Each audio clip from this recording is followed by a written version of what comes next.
একদিন দূরের এক জঙ্গলে বাস করত চিতা, বাঘ, কাঠবিড়ালি এবং আরও অনেক প্রাণী। সেই জঙ্গলে সব প্রাণী খুব মিলেমিশে থাকত।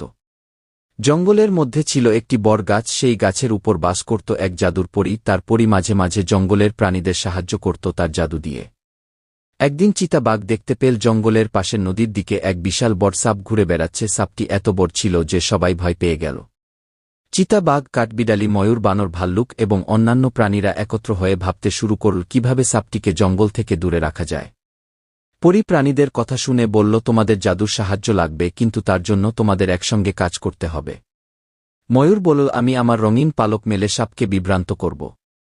কাঠবিড়ালি ছোট ছোট বাদাম সাপের দিকে ছুটতে লাগল যাতে সাপটি আরও বিভ্রান্ত হয়। বানর গাছ থেকে গাছ লাফিয়ে সাপের মনোযোগ নষ্ট করল। চিতা বাঘ তখন জঙ্গলের গভীরে সাপটিকে তাড়া করল। তার সাহসে সাপটি ভয় পেয়ে গেল। শেষ পর্যন্ত সাপটি ক্লান্ত হয়ে জঙ্গল থেকে বেরিয়ে গেল। সব প্রাণী আনন্দে চিৎকার করে উঠল। তারা বলল, আমরা একসঙ্গে কাজ করে জিতেছি। পরী বলল, তোমরা সবাই মিলে যা করলে সেটাই ছিল সবচেয়ে বড় জাদু। সেই দিন থেকে জঙ্গল আবার শান্ত হয়ে গেল। প্রতিদিন জঙ্গলের প্রাণীরা নতুন করে তাদের কাজ শুরু করত এবং আনন্দে দিন কাটাত। একদিন জঙ্গলে এল এক নতুন অতিথি, এক লাল রঙের তোতা টুনটুনি পাখি।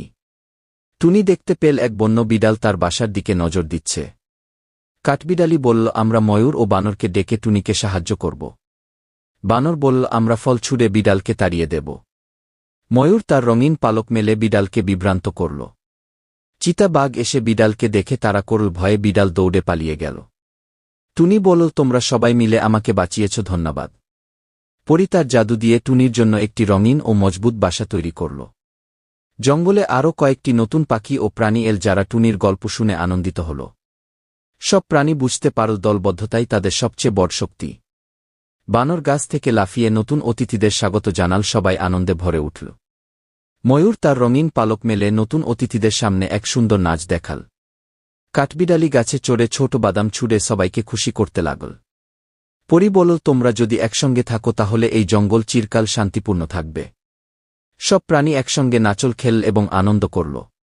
জঙ্গলটি আবার তার প্রাকৃতিক সৌন্দর্যে ভরে উঠল। প্রাণীরা একসঙ্গে থেকে এক সুন্দর বার্তা দিল, বন্ধুত্ব এবং একতা চিরকালীন।